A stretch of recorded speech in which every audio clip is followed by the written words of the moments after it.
Okay, let's get started. So welcome to AFMS seminar today. So it's my pleasure to introduce Dr. Robert Niven. He's currently associate professor at the UNSW Canberra and also council member of AFMS. And he received his PhD from UNSW Sydney in 1998. Then took leadership roles in many research projects funded by prestigious grants. And his main research area is application of probabilistic inference theory. And the title of his talk today is Bayesian Inference for Dynamical System Identification from Time Series Data. Over to you, Robert. Okay, well, thanks very much, Kenko. And thanks for this opportunity by the AFMS. So I'm going to talk about Bayesian inference for dynamical system identification from time series data. And this is a particular application of probabilistic methods on which I've been working for a long time. First of all, I'd like to thank my collaborators on this piece of work, Ali Mohammed Jafari, who is a leading Bayesian in France, Laurent Cordier, also in France, in Poitiers, and two colleagues, Marcus Abel and Marcus Quaid in Ambrosis, which is a company in Germany. And also, not strictly part of this work, but in related work, Ulrike Kaiser from University of Washington and Stephen Waljup is one of my former PhD students. And this work has received quite a bit of funding from various sources and schemes. So, what I'm going to talk about today, first of all, why Bayes? So why am I introducing this as a tool that maybe not many of you are aware of or you've heard of and you're not aware of what it means? So I'm going to give you a little bit about the context of Bayes and inverse problems and methods of inference. Then I'm going to talk about dynamical systems and existing methods for their identification. Then I'm going to talk about a Bayesian framework for system identification, and particularly a Bayesian justification for a regularization type of method and the advantages of the Bayesian method. And then I'll draw out those advantages by some example dynamical systems and then some conclusions. So why Bayes? Well, if we go back to the original problem of inference from data, so you've got some sort of model or system which is generating data. There are two types of inference problems. The forward problem is you use the model to generate the data. And if you actually know what your model is, it's usually fairly trivial. It may not be trivial, for example, with direct Navier-Stokes, but commonly it is trivial. But the inverse problem is the opposite problem, is you're trying to use the data to infer the model. And if the model is a differential equation system, then that's going to be a hard problem. So what are the sorts of methods that have been used? First of all, deterministic methods. And so this is represented by this graphic down here. So you're combining your theory and your data. You think you know what the functional form of the data is. You fit it with a regression method or something like this, and away you go. And now what you're doing there is you're obtaining only one model. And so if you were to plot this in a probabilistic space, a sort of a model space, you're obtaining one model. You might have some kind of error or variance around that model coming out of your fitting method, but that's essentially it. The second type of method are the group of methods known as orthodox statistics, which are basically constructed on hypothesis testing, and that sort of follows this schematic. So you choose a null hypothesis. There's also the alternative hypothesis. You run your statistical test, and then you say something about your model. I'm not going to say too much about this, except to say that this whole formulation is really strange. It's very peculiar. And not only is it strange, you can only ever reject a hypothesis. You can't accept a hypothesis. And you only ever recover indirect measures of uncertainty of your model or of your prediction. Data-driven methods, so these are very popular now. So these are things like neural networks, genetic programming, and so forth. And so what you'll do is you'll have a training set of data. You'll use that to train your system with your data-driven method. and then you'll apply that to a fresh set of data. And once again, you're only recovering one single model out of this. It's difficult to incorporate theory. Often these are black box methods with little insight into what's actually going on inside this box here. And again, there's no indication of the uncertainty in or the probability of your prediction. Now we come to Bayesian inference. Now, Bayes actually provides a very natural method for synthesis of prior knowledge, which could be theory, it could be the symmetry of the problem and other things, and your data. And so that's what this process called Bayesian updating is. So you synthesize your data and your prior, and what you get is a probability of models in a model space. And so if they're discrete models, which are shown here, then you're going to get discrete probabilities. If your model space is a continuum, you're going to get a PDF, and that might be represented, could be multi-dimensional, but it'll be represented in terms of some sort of parameter space. And that's what you're doing with Bayes. And Bayes also has an advantage, is that you can crank the handle, and as you get more data, you can bring your posterior back as your prior and keep updating. So it's a very nice way of handling data and handling and adding new data. Now, I thought I'd say a few words, particularly for this audience, stepping back a little bit and talk about probabilities and what is the meaning of a probability. And so I'm not going to talk about the different mathematical formulations of probability. I'm just talking about the philosophical meanings here.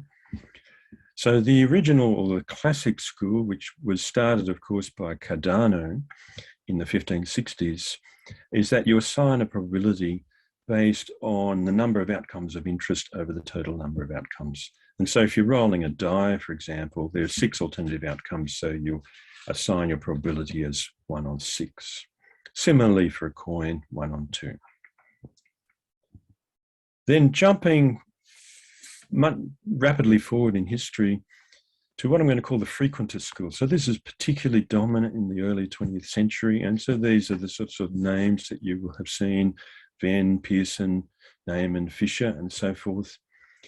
These people defined a probability as a measurable frequency for an infinite number of repetitions of a random experiment. And so I'm pretty sure that most of you attending this talk will have had this kind of teaching. And so you've got some sort of population, you take an infinite number of samples, you build up a sample space, and lo and behold, that gives you your probabilities. And from this construct is then used to construct the whole domain of orthodox statistics. So everything that you would call statistics fits into this category. But it's possible to critique this, and many people have done so. And it only allows for probabilities that are measurable frequencies. It doesn't allow for probabilities that are not measurable. And what if you have some other situations? What if you have a limited data set? You can't conduct sort of this infinite sampling regime. What if your population is changing with time? If you think of a human social system, it's changing with time. You don't get to run events multiple times to build up probabilities. What if you're wanting to represent a degree of belief? And so the frequentist definition is really too narrow, and we need an alternative. And what is the alternative? It was given by the Bayesian School, which started from Bayes in the 1760s. So we're now going back in time, but a lot of the mathematical framework has really been developed in the last 30 years. And so under this viewpoint, a probability is a plausibility. It's an assigned degree of belief based on what you know. It doesn't have to be a measurable frequency, and it's assigned due to ignorance. So if you're not ignorant about something, you don't need probabilities here. You can just go and do your deterministic calculation. It's subjective, but it is rational. So what this means is that different observers with the same information will make the same probability assignment, but observers with different information will, and they must, make different probability assignments. So your probability assignment depends on what you know. It doesn't depend, it's not something that is an absolute quantity. It's information theoretic. And there's a very large body of theory that's been developed in the last 30 years on plausible reasoning, and particularly by Cox and also by Janes. And so these authors have proven that plausibilities are unique and satisfy the sum and product rules of probability theory. And so therefore we can adopt plausibilities as probabilities and therefore extend the definition of a probability beyond the scope of just something that is a measurable frequency. Okay, so this then leads me to Bayes' theorem. And so if we consider D are the data, H is a hypothesis, we can just make a simple expansion of a product rule where this notation here is probability of the data subject to the hypothesis and so forth. And then we can write out Bayes' rule here. And so what does this say? This says that this is the probability of the hypothesis subject to the data. It's given by the prior probability of the hypothesis multiplied by probability of the data subject to the hypothesis over the probability just of the data. This quantity on the top here is called the likelihood. This is the evidence. This is the prior. This is the posterior. And what you'll note from this, it's a mathematically valid operation, but the probability of a hypothesis given the data is not something you can go out and measure. It's not a frequency. And for this reason, the orthodox school do not accept the existence of this quantity here, the posterior, because they don't accept that you can have a probability of a hypothesis, all right? You can't measure it. We can extend Bayes' theorem. If you've got a set of mutually exclusive hypotheses, we can just extend it very naturally this way.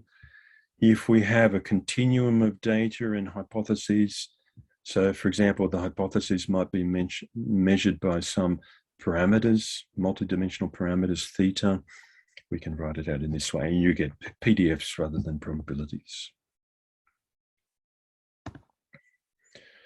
The maximum likelihood method, a lot of people talk about this method as if it's a rigorous method, and just let's touch on this. So as I've mentioned, orthodox statisticians do not accept the fact that there's a posterior, they only accept the likelihood, the probability of the data given the hypothesis or the model. And so the maximum likelihood method, what it's doing is maximizing this likelihood function. What you're doing here is you're identifying the model with the most probable data. And this is the wrong way around. What you really want to do is you're wanting to try and find the most probable model given the data, but they don't admit that as a question. And if you actually look at Bayes' rule, if you're trying to maximize this quantity here, the posterior, and you're doing so by maximizing the likelihood, the only way that these two are going to give the same maximum is if the prior is constant.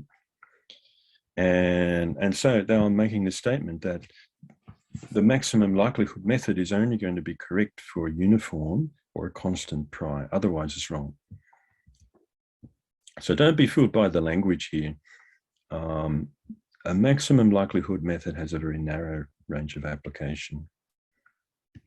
And similarly, and I don't have time to talk about this, but if you throw in the whole sort of kit bag of various statistical methods and tools and proxy variables, and we can make a comparison to Bayes, all of these other methods are correct only to the extent they're consistent with Bayes' rule. Otherwise, they're wrong. That's been proven. I'm not just making this as an ambit claim. And not only are they wrong, they use very strange ways of representing uncertainties. Whereas in Bayes, we just use probabilities. We only use probabilities and nothing else.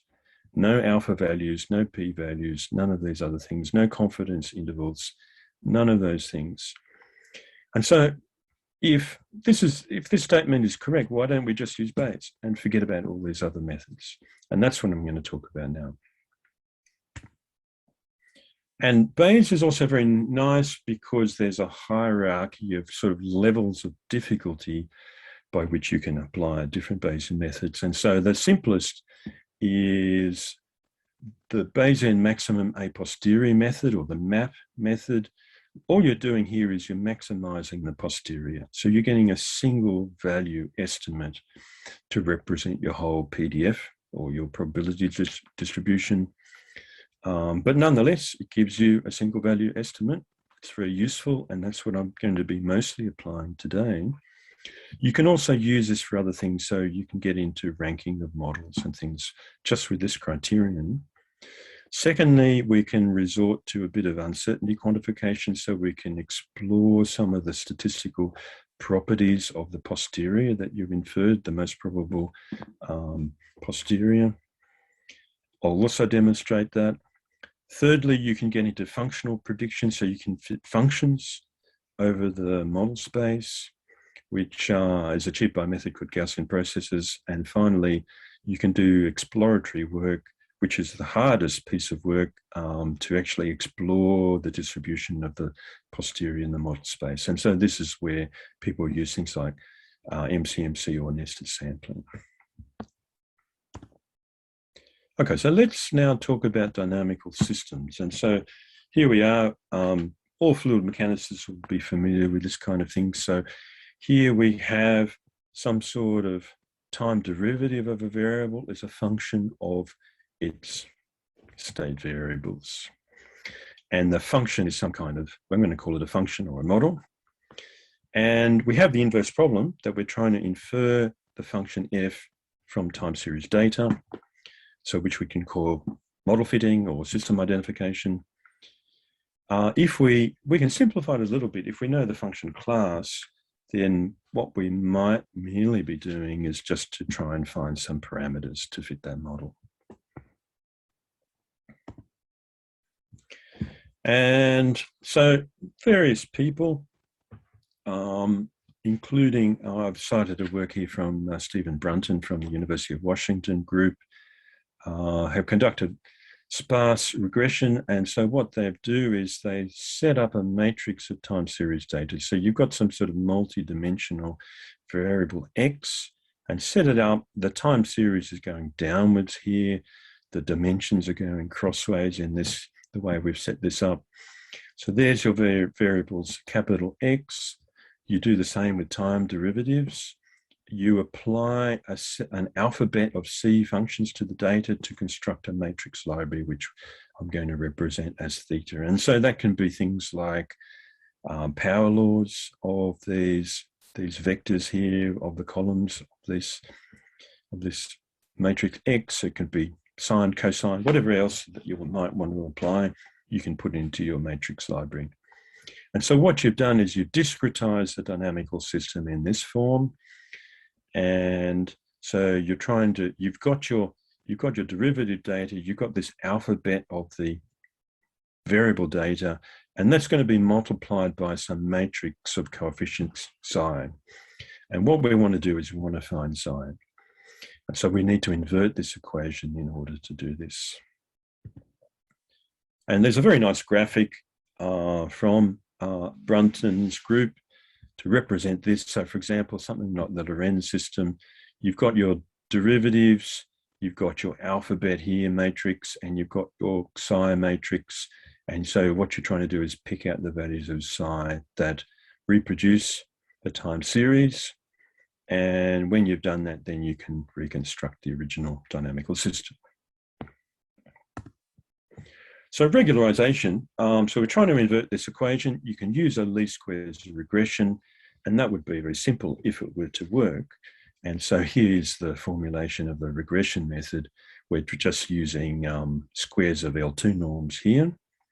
But what happens in practice is you get noise. So there's noise that are embedded within the data, which creates computational difficulties, and you end up with a whole lot of spurious coefficients. And so what people will do is to apply what they call a regularization method. So there's a second term which is added to this function that you're trying to minimize.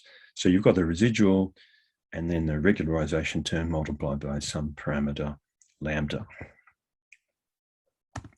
Now, if you look at the history of regularization methods, there's a long history, and there's all kinds of, if you look down this table, there's all kinds of different things with different norms of the regularization term, or you can have a regularization matrix embedded within here, or you can do constrained optimization. And there are links between these methods and the sort of very popular methods of SVD, DMD, and Koopman analysis. So there's a lot of similarities across this space. But I have some concerns. So the choice of regularization method appears to be ad hoc, and certainly there are many, many papers now that have been published on different dynamical systems, and they generally tend to choose both the method and also the regularization coefficient, either by semi-arbitrary methods or heuristic methods. There's limited or no ability to judge the validity of a model or to compare models, and you can't take this method further. It's just giving you your one shot, one single model. And we might be interested in more, for example, uncertainty quantification. So this then leads me to the Bayesian framework. And so we start off with this discretized time series. We're trying to find this matrix psi. What a Bayesian will do is actually write this using Bayes' rule, where we're trying to infer this matrix psi. So we're actually going to construct this in a probabilistic sense. So what's the probability of the matrix psi given the derivative data that we've got? So there it is there. And the maximum a posteriori estimate is really just going to, all you're wanting to do is maximize the posterior, which is this quantity here. We commonly do this in a log space. And so we're going to maximize the logarithm of the posterior, and we can then make a substitution from Bayes' rule. We're going to ignore the denominator here and just consider that we've got the likelihood plus the prior. Then we're going to assume two things. First of all, that the noise in the model is Gaussian, and that could be a reasonable assumption. And then secondly, we're going to assume that the prior is also Gaussian with a zero mean. And we can argue about that, whether that's reasonable or not, but the prior, what we're trying to do here is we're making a statement about the values of the coefficients in this matrix. We don't expect those coefficients to be positive infinity or minus infinity. We expect them to be somewhere in the middle. And so what a Gaussian prior is going to do is going to be centered on zero. There's no reason to prefer positive or negative coefficients. And so there's going to be an equal weight to either of those. And so Gaussian is a good starting assumption. It's also simpler for the mathematics, as you see. So here's, from the error, we just get, because the error is just a shift in this quantity here, the derivatives, we've got a normal distribution for the derivative. So the normal likelihood, we have a normal prior. We put that together, and lo and behold, we get this quantity here is our quantity to be maximized. And this consists of two terms.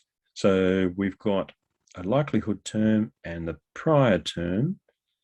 But what you can see here is I've written this in sort of a different notation. There's a norms, but these are norms constructed from bilinear products.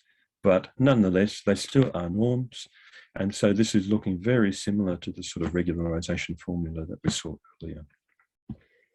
And if we take it a little bit step further, if we consider isotropic covariance matrices, so we just have a single variance along the diagonals and make those substitutions, then what we get here is we get this regularization function, which is just divided by the two, each quantity is divided by its variance. And this is commonly rewritten. We just multiply this by this first variance and we end up with this lambda. And so lo and behold, we get the equation that people have already been using for regularization methods. And not only do we get that equation, but we also get the value of the parameter lambda that we should be using. So that's nice. Another thing that's nice is if you take a Gaussian likelihood and a Gaussian prior, the posterior is also Gaussian. This is what it looks like. This looks a little bit ugly, but it's solvable. It's quite easily programmed. It involves some matrix inversions, but For small data sets, I've managed to push this sort of data sets around 1,000 or even more than that. You're able to invert these matrices in MATLAB. So we can implement this code. And so what that means is you don't have to actually do the optimization in code. You can just do the matrix inversion in code and directly get the analytical solution. And what it also gives you is this is the mean and the covariance matrix of the posterior. And from this covariance matrix of the posterior, we can extract standard deviations of each of these coefficients. So that's a nice property. We can take this even further if we, in order to achieve model selection and ranking. And so what we can do is we can create a general definition of the objective function for regularization. So even for distributions that are not Gaussian, this gives us a general optimization equation here. We can then rank models. So if we have two models, psi1 and psi2, we can just take their ratio, and that's for some reason known as the posterior odds, but I prefer to call it the posterior Bayes factor. And so that's just the ratio of the posteriors of the two quantities. And we can link that directly back to the objective function in each case. We can also adopt from this formula, you can see we're just using the objective function. And so why not just use it directly? We can adopt a maximum of the negative objective function or a minimum of the objective function as a metric to rank models. And if you go through the Gaussian formulation in its entirety, so including all of the things that we sort of dropped out in the earlier analysis with the proportionality, what you get is you get an objective function. Here's your regularization terms. So there's the residual, there's a regularization term. You also get some quantities based on the determinants of the covariances. You get another quantity here based on M is the length of the data set and C is the number of variables you've chosen in your model. And so what you're getting is you're getting a criterion which is trying to minimize this quantity here. It's also trying to minimize the covariances of these two distributions that you've selected, and it's also trying to minimize the number of variables in your model. So it spans both the information theoretic as well as the regularization purposes. This last term, this is the denominator or the evidence in Bayes' rule. That should be constant if you're trying to compare two models. Another nice thing about Bayes is you can use it to get rid of nuisance parameters. And so these covariance matrices of the error and of the prior, these are not necessarily known in advance. And so why not incorporate them as uncertainties to be estimated by your analysis? And so that's done here with some small approximations, but reasonable approximations. You can make this kind of expansion and then embed this into an iterative method. And so that's the results I'm going to report to you this has been done. So the two different methods, there's a JMAP method, a joint maximum a posteriori method, where you're maximizing this function iteratively, or alternatively, the variational Bayes is you assume that these variables are separable, and then you do an iteration based on a minimum Kublai-Leibler distance, which is an information theory measure. And for both of these cases, there is actually an analytical solution that we can exploit in our coding. Okay, so I've talked a lot and I've presented a lot of equations. So let's try and summarize this. So the Bayesian map framework provides a rational justification for regularization methods, including the choices of the residual and regularization terms, respectively from the likelihood and prior. And what this means is we've done it for Gaussians, but if we believe that either of these are non-Gaussian, we can just put this in. We have a method to handle this. And also the Bayesian map framework directly gives us the regularization coefficient that we should be using. Secondly, we can rank models with the posterior Bayes factor. Thirdly, we can access the full Bayesian apparatus, for example, for model uncertainty quantification. And if we wanted to, we can even explore the posterior.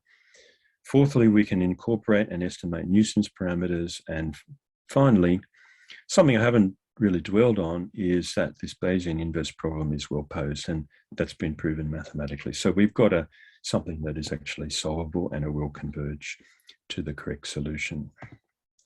So let's look at some examples and try and make this a little bit more realistic.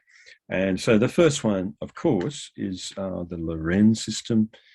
And this, of course, has been analysed by the Brunton group and, in fact, by many others. It's a nice example of a dynamical system that is chaotic, and it does have a connection to fluid flow and heat transfer systems.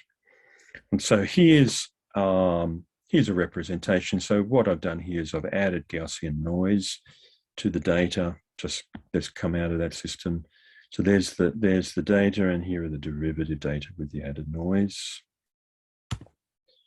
And there's a method of there's one of these regularization methods with a thresholded regression method called the Cindy method, which has been authored by the Brunton group in University of Washington. And this is the result. What I've done here is on the left, I've plotted the true values of the coefficients minus the inferred values from the method. So it's just a way of being able to plot these. They should be all approximately zero. And you can see here that in this particular case, there's a bit of a step up. So there's a couple of these parameters are not quite zero, but they should be very close to zero. But 10 to the minus 15 is a very small numbers. And on the right, I'm plotting the noisy data, the estimated data, and the difference between the two. And so, as you would expect, at some point, the estimation breaks, and I'll come to that in a moment as to why that does. But essentially, it's just due to numerical precision in your calculation. It's not possible to estimate the parameters perfectly, and so therefore you have to expect that any numerical method is going to break at some point. But this is a nice analysis. This is the state of the art, the Cindy method. But I'll just show you a comparable calculation that we can do using a Bayesian method. So this is with the JMAP method. And on the left, you've got the true values of the coefficients minus the estimated values. But what you can see in this set of diagrams is because we've got the Bayesian apparatus and we've calculated the posterior distribution and we've calculated the covariance of that posterior, from that covariance matrix, we can extract standard deviations of each of these parameters. And then that's what's plotted here. So this is really nice. So we're showing that we've got an estimation of the error in the model parameters, or you can think of it as an estimate of the error in the model. And these are of the order of around about 10 to the minus 10, which is showing that the previous result here by the Cindy, these parameters here are actually overfitted.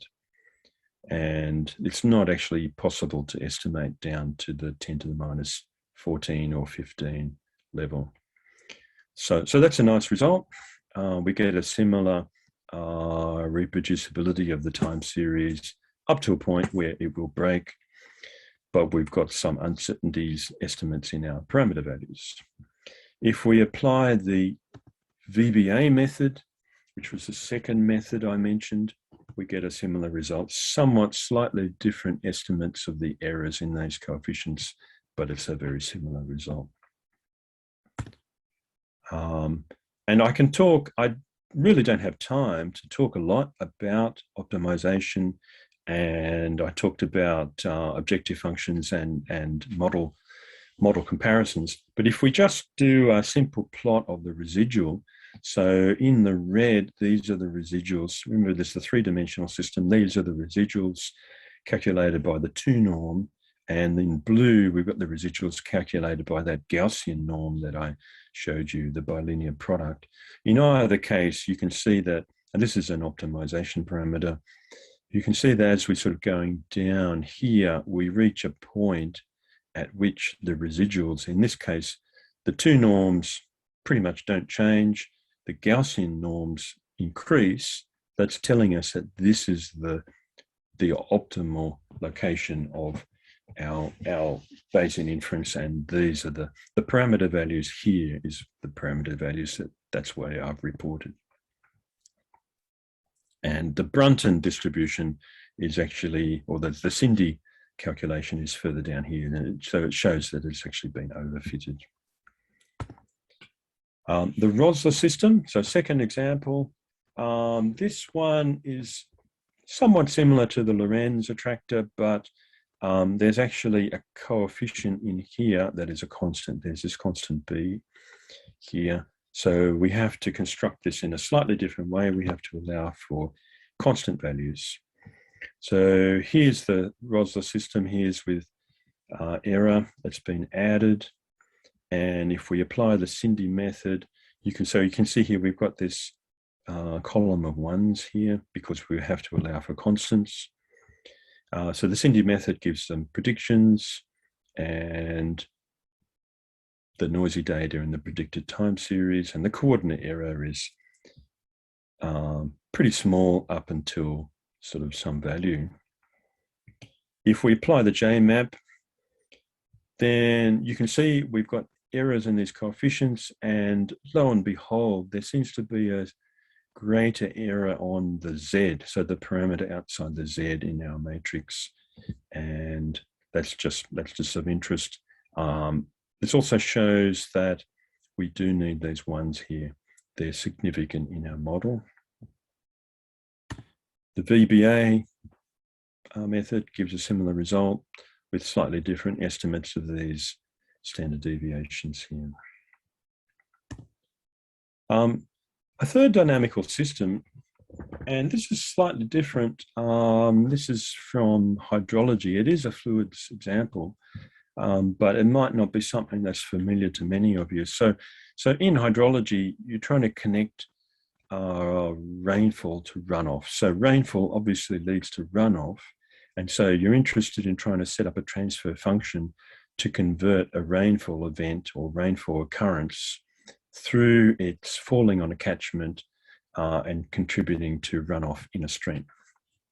It's a little bit complicated though, because there's an infiltration component. Sorry, there's a component of the rainfall that is lost, and there's also a component of the runoff that is lost, and so you have to allow for these different components as well. And so commonly they're subtracted off in order to do this transfer function calculation. So, and then one of the key concepts in hydrology is this called a unit hydrograph. And so this is basically, it's the sort of the contribution to stream flow or runoff given by a unit amount of rainfall. And they make the hydrologists make all kinds of assumptions in order to try and calculate this thing. But essentially, once you've got this unit hydrograph, then this is something that is assumed that you can add with time using a principle of superposition in order to be able to reproduce the runoff given by a set rainfall event. Okay, so that's sort of how the hydrologists would construct it. But here is how I'm approaching this problem. And so what you can see here is, so we don't have time derivatives here. We've got runoff, and we have an alphabet of functions here, but these are the precipitation data.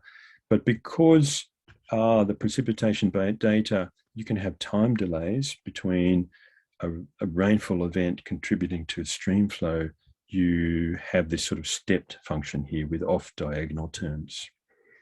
We've got our psi matrix here. So this is the matrix we're trying to estimate. We've got a base flow component. So this is a component of the runoff which is lost and doesn't contribute to the runoff in the stream. And then there's going to be an error term. And so what we're interested in doing is inverting all of this system in order to find this matrix of coefficients. All right, that's very nice. How would a Bayesian do it? This is basically exactly the same slide as I showed earlier. I've just changed some of the symbols. So we apply Bayes' rule. We're going to do our inversion here using the posterior by the map method.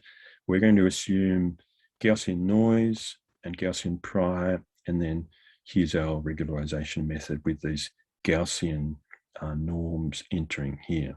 So it's all the same, but it's a different application. And what I've had to do here is, because I don't really have a handle on the base flow component, I've just assumed that that is 0 in my calculations. So the first one is a textbook example. So this is from a hydrology textbook. And so what you can see here is I'm able, because it's one-dimensional, I'm able to show a few more graphs. So here are the true values of these coefficients. These are the estimated values, and these are the differences between them with these error bars from the standard deviations imposed. Here's the raw data, here's the estimated data, and here's the difference between the two. And what you can see here, it's all pretty good. These estimates are down around the 0.1 compared to an order of 200. And so they're sort of, you know, a factor in 2000 or so, which is actually a pretty good estimate of these, of the original distribution. But let's make this a little bit harder. This is a textbook example. I found a catchment with some rainfall data and some streamflow data, so close to the ACT, and analysed this.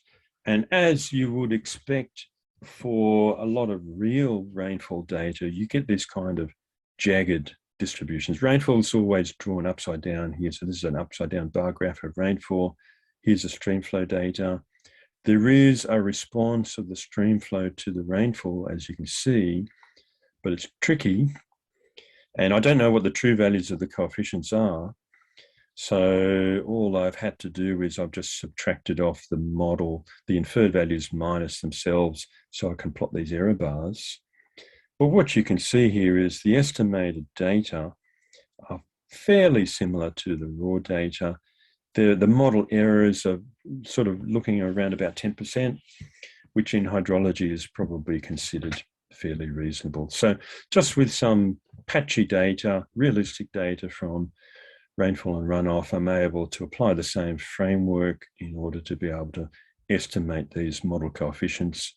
And in this particular case, these model coefficients are based on this sort of stepped time series, or stepping in time of the rainfall event compared to the runoff. All right, so that's all I wanted to say. So in conclusion, I started to talk about Bayesian inference from data, so the inverse method. And so what Bayesian inference does is you calculate probabilities of models within a model space, and it offers many advantages over orthodox methods, and provides a universal framework for inference. And in fact, it provides a seamless transition between hypothesis testing, model selection, parameter estimation, and any other form of inference. So you don't have to mentally separate these into different categories like you would in orthodox statistical methods. Secondly, your assumptions are explicit. You have to write down a prior. When you're writing down a prior, you're making certain assumptions, and that's very clear. And people can argue about your choice of prior, and that's fine, but at least it's boldly stated. You can't do this method without stating those assumptions.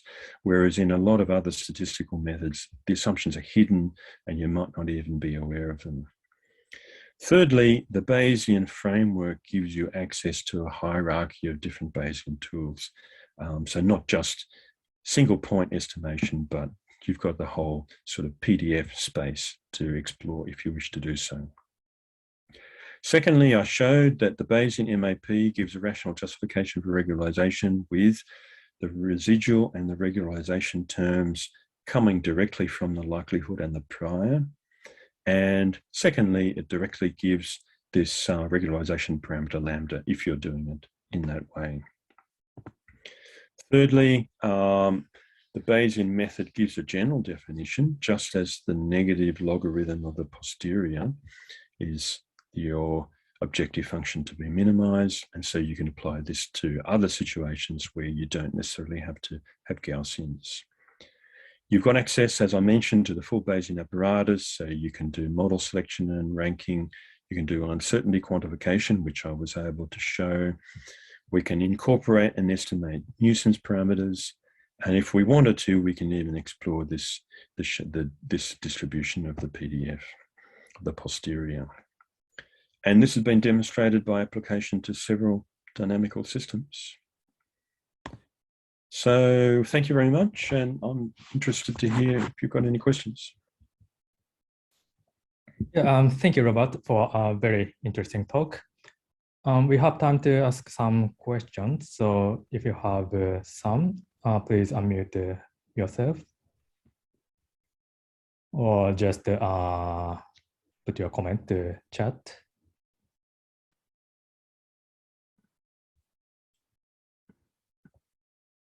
Yeah, I have one question. Is it important to maintain the dictionary size small? Because you took 10 or 20 alphabets in the dictionary. For example, in the Lorentz system, you just consider the alphabet up to quadratic order, but in principle you can add more. So yeah. Yeah, no, that's it, and that's something that I didn't really have time to get into. I've been playing with many more different types of dynamical systems, and there's a lot out there. And so, for example, I've come across a cubic one, and so then you do show that you really need the cubic terms. But of course, as you imagine, when you're adding cubics, then suddenly the numbers of variables are increasing dramatically, and so that's why in that. I think I showed in that function, I'll just go back to it. It's actually helpful to have something that penalizes numbers of parameters. And a lot of the regularization people are doing things like applying various metrics. So they'll apply different information criteria. There's an AIC or a BIC information criteria, which penalize adding extra variables. But what I found just with this Gaussian formulation here, this C is actually comes directly from the Gaussians. And so there's no need to introduce other criteria. And so this is what I'm working on now, is to show the importance of this in this optimization function. So yeah, it's a good question. And the whole question of how do you go about choosing your alphabet, that's a big question. And that's something that a lot of it is still, we don't really have a quantitative way of approaching that just yet. And that's something I'm very much trying to work towards. So dynamical systems that are probably less familiar to some of you, there's a lot in ecological models, so predator-prey models and these sorts of things.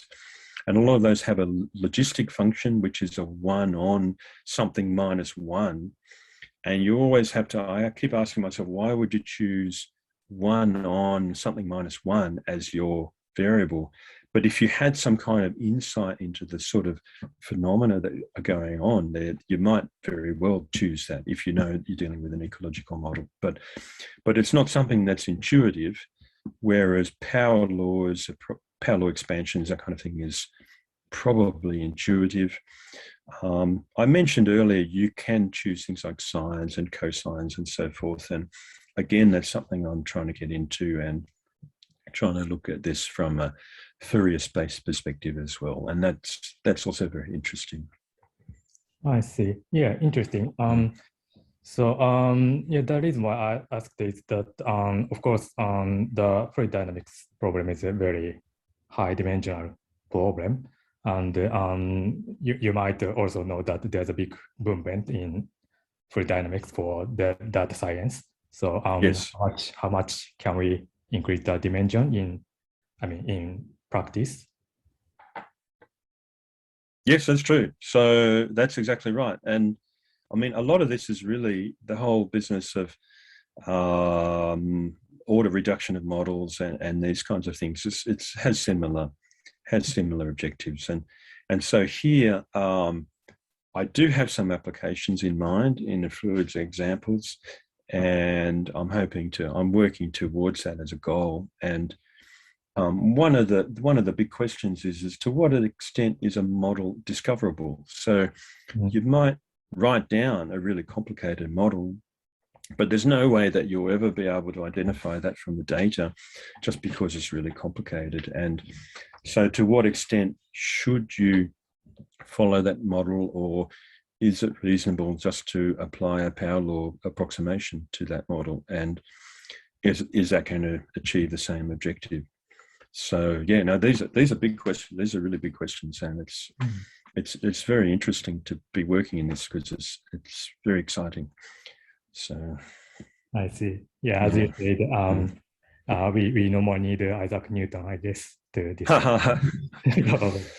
Well, there's lots of fluid mechanicists who've worked on these hard problems for more than 100 years. So, but we're fortunate we have a few more tools than we did even 20 years ago. So we had a question from Sin. Hello, Robert. Hi, Sean. I'll just turn my camera on. Yes, maybe. I have a comment, I guess. Thank you for your talk. It was really interesting and very clear. Thank you.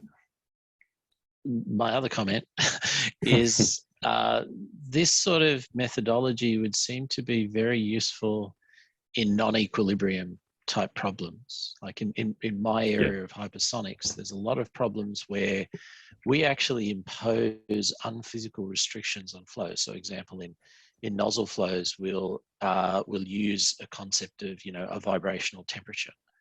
But in reality, the probability distribution functions for the molecules are anything but a Maxwell-Boltzmann distribution, and so by doing this, we actually are perverting the physics of the problem in order to fit into, a sort of standard equilibrium thermodynamics point of view.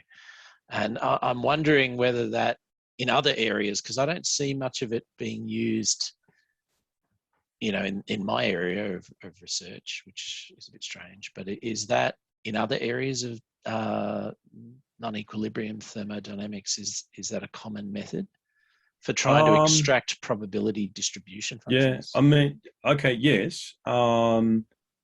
My experience, I spent a lot of time in non-equilibrium thermodynamics, as you know, Sean, and some of that experience is a little bit dated now, but my strong impression from that field is that they're frequentists and they won't accept Bayes. And so they've really limited themselves in what they're willing to consider, basically. So if you have a tool that's a bit more universal, you can do more with that tool. And that's the history of science. So there are some sort of philosophical limitations, but I really think that that's going to change. I mean, that these things keep changing. Bayes is a lot more prominent now than it used to be. The planet hunters use Bayes because there's such a benefit of identifying a new planet that you're going to use whatever method that you can. And so those sorts of methods are spilling into physics. But I can't talk about statistical physics. I haven't been in that area now for about 4 or 5 years. So, but it's a very good point, and something that really needs to be explored further. I agree. Thank you. Yeah, thanks for the question. Any question? Any other question? Just feel free to unmute yourself.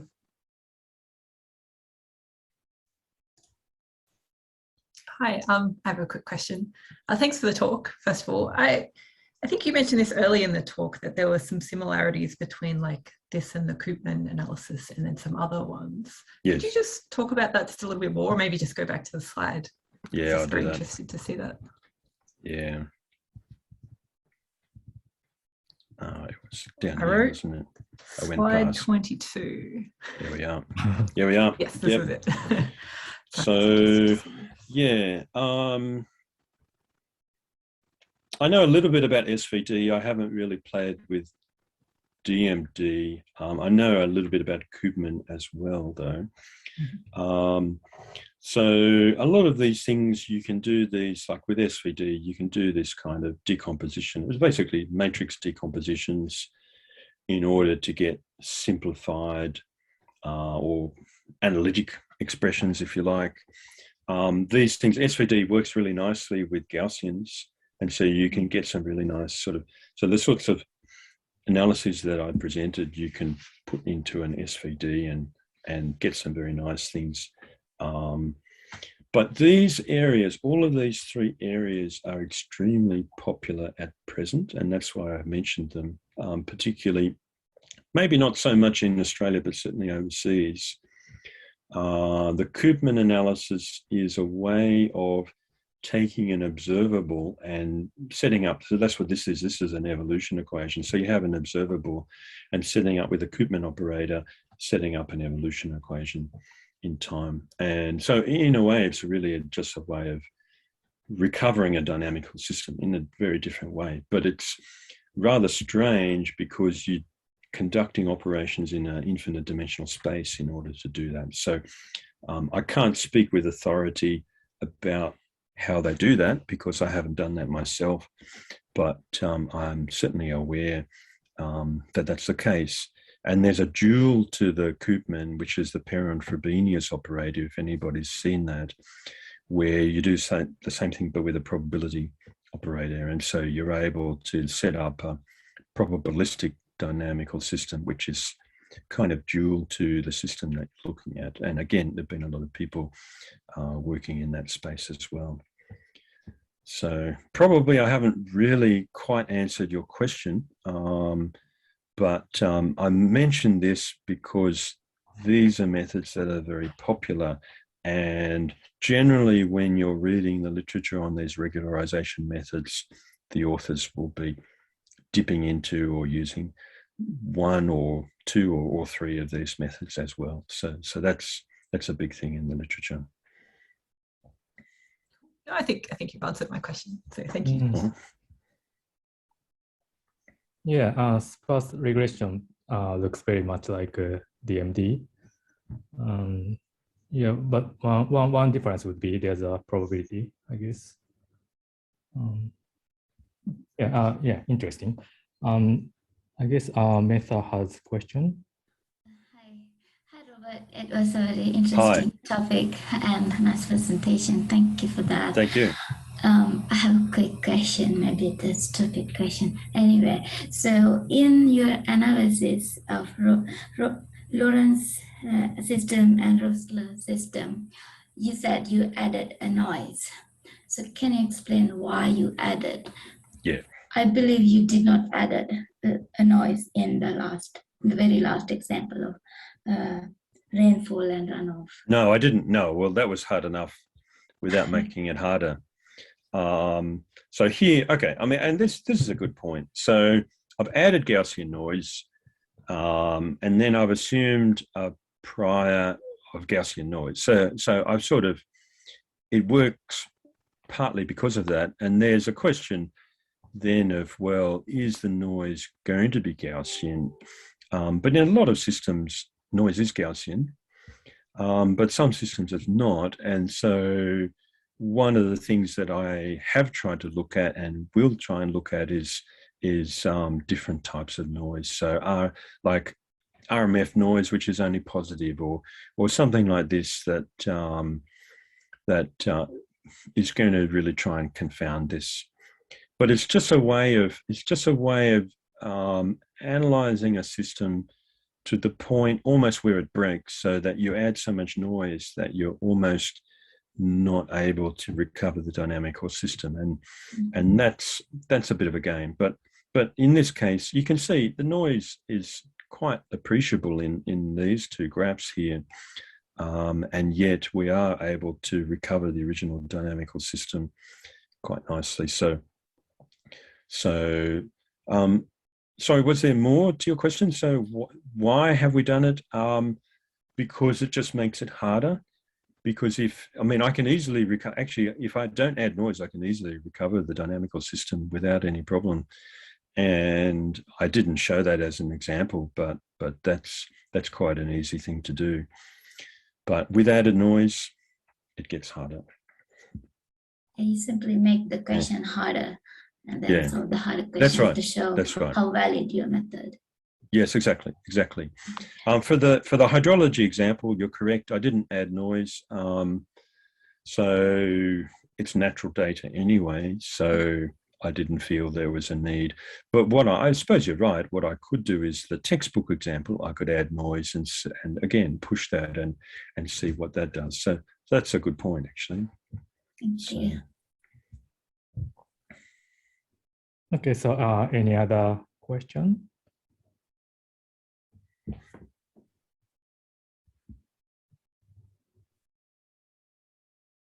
Okay, one small question. Is there any restriction on noise amplitude? I suppose noise amplitude is very big. Yeah, well, that's the noise amplitude. Eventually, it just kills your distribution, and you're really modeling the noise and not your original distribution. So then yeah. So, but I don't have a quantitative sense of that at this stage. So, you know, like everything else, there's lots of questions to still deal with this, but I've just been adding increasing levels of noise until I get to a point where it doesn't work. So I see. Yeah, interesting. And okay, any other question? Last chance. Okay, if not, let's thank for the speaker again.